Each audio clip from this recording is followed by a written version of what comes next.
All right, time for another edition of the Nailsin ratings, which I haven't done in a while.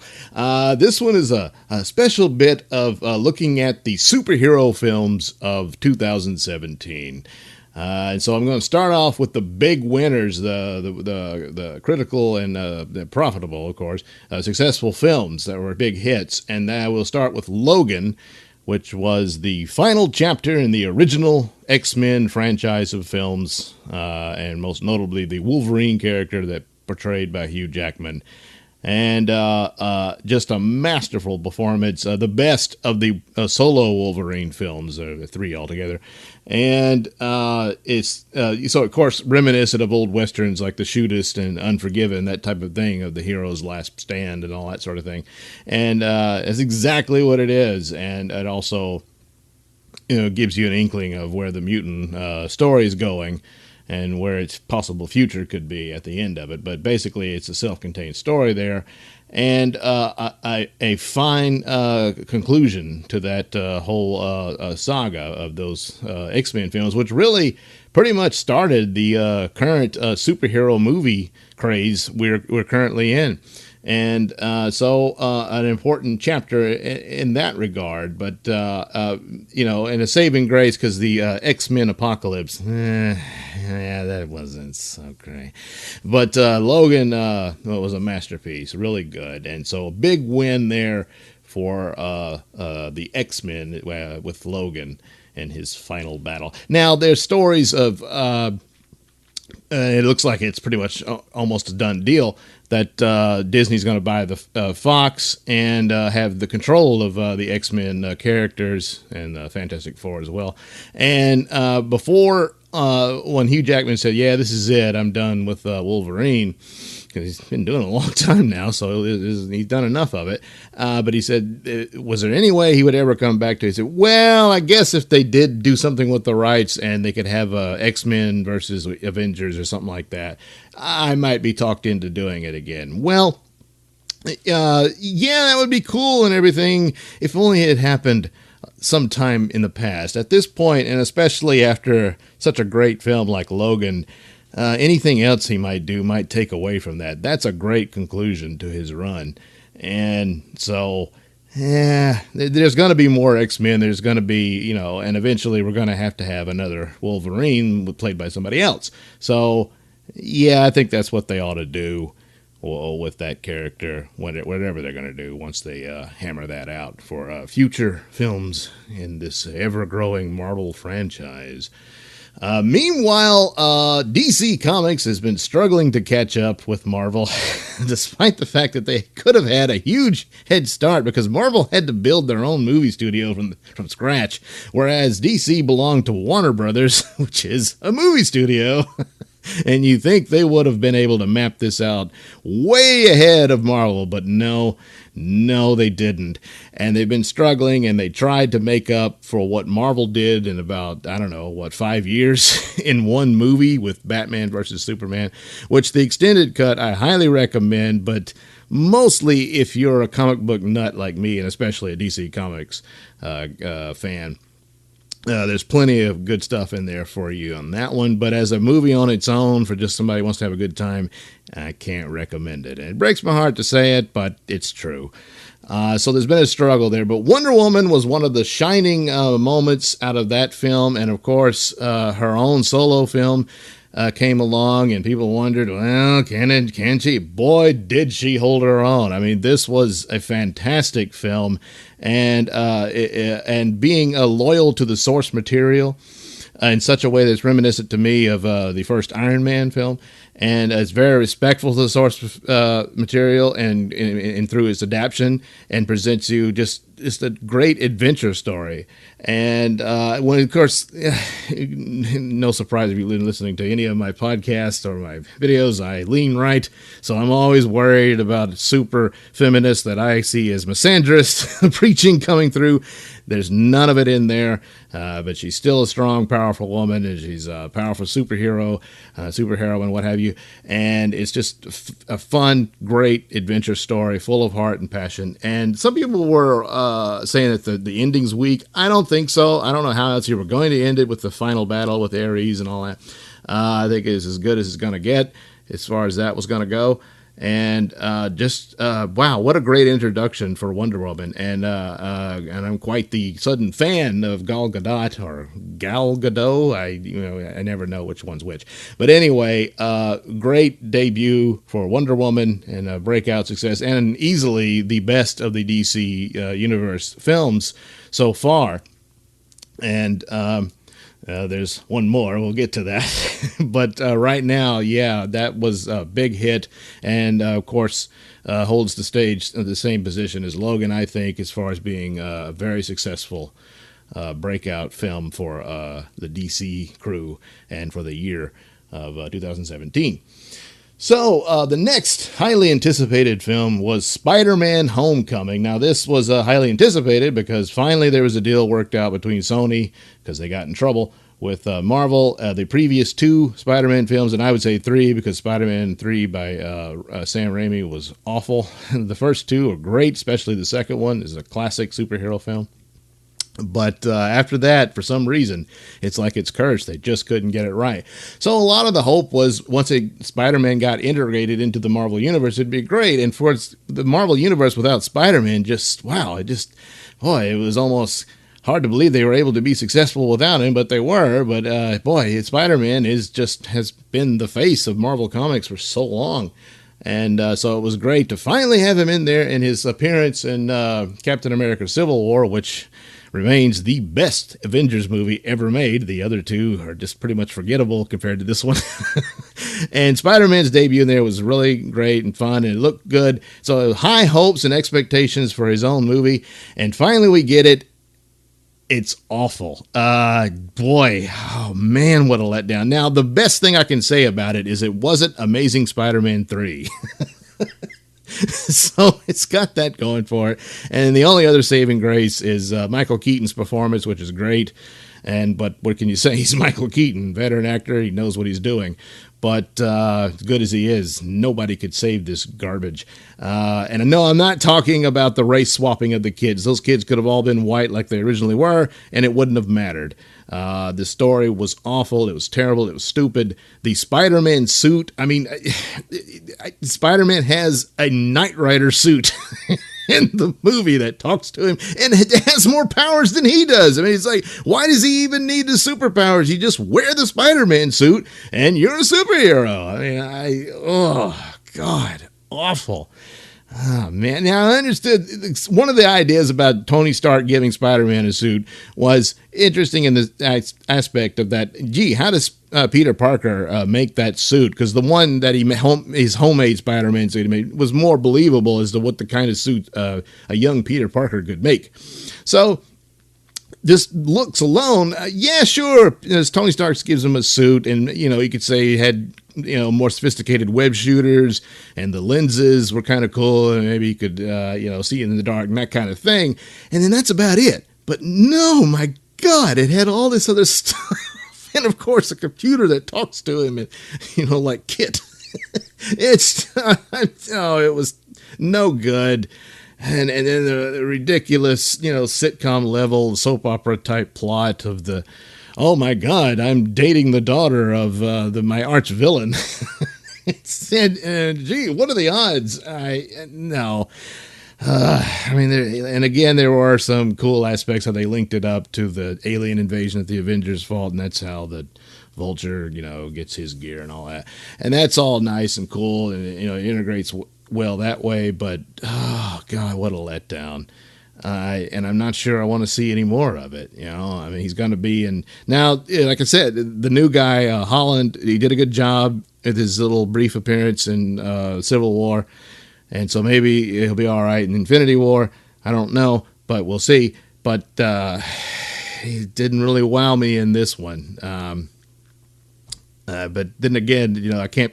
I'm always reluctant to put the blame on the actor for failures of movies and stuff, because they're basically hired to do what the guys who are making the movie want them to do. So there's some input there that might be their fault or not, but basically they didn't write the damn thing. So this is what they wanted from him, and he gave it to them. So he shouldn't get the total blame for it, because I've seen him do good work.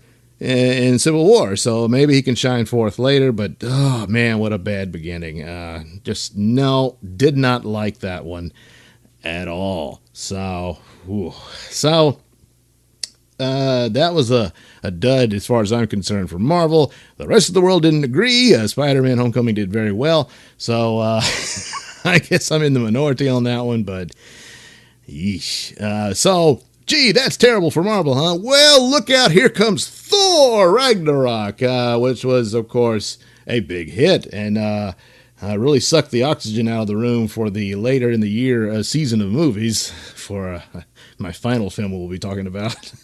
So Thor Ragnarok, and easily the best of the three Thor movies, although I enjoyed the other two, but this one is a huge departure from it stylistically, and just it's more of a comedy than the other two were, and it's more in the vein of Guardians of the Galaxy. Now, Guardians of the Galaxy, I didn't really care for the first one. It was a big hit, so there again, I was in the minority. I didn't think it was all that great. And some of the jokes gave me a chuckle, but most of it was just like, oh, come on. And but the second one I enjoyed more, which is odd because, again, that puts me in the minority because usually it's the opposite take. A lot of people thought the first one was better than the second one. But anyway, it struck a chord. It was successful. It was a hit. And I think that kind of pushed the guys in Marvel thinking, we kind of need to look in that vein and all that, because they're going into this Infinity War thing, and that's going to be heavily outer space type stuff too. And of course the Guardians will cross over with it. So Thor, it made sense for Thor to go into that direction because they're going to converge and meet. So that's what you had there. And Thor had a really good advertising campaign, and that they hit in on this. It kind of had this look of like an 80s type style to it of introducing the film, and certainly some of the music that was used and whatnot. And I don't want to get too far out here, but it's like there does seem to be this kind of obsession with the 80s, and it's like that sort of nostalgia even among people who didn't live in the 80s. And it's happened before. It happened with the 50s and 60s and all that. And so now as 80s turn, and then there, of course, there's all the popular fandom over Stranger Things and all that sort of stuff.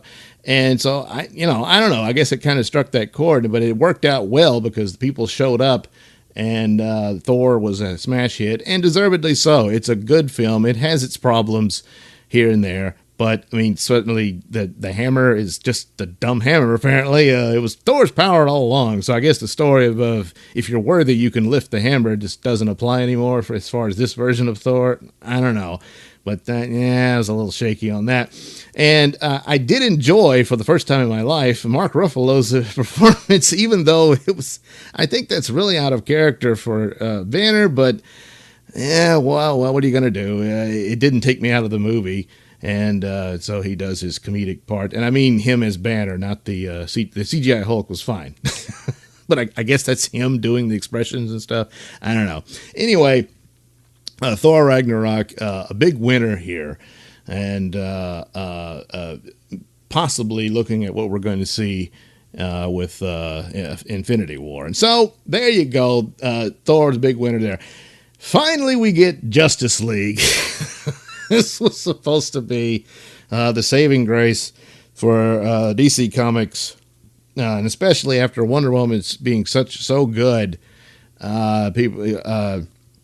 which sadly may have increased the expectations, like with Spider-Man, for people to expect Justice League to be really good.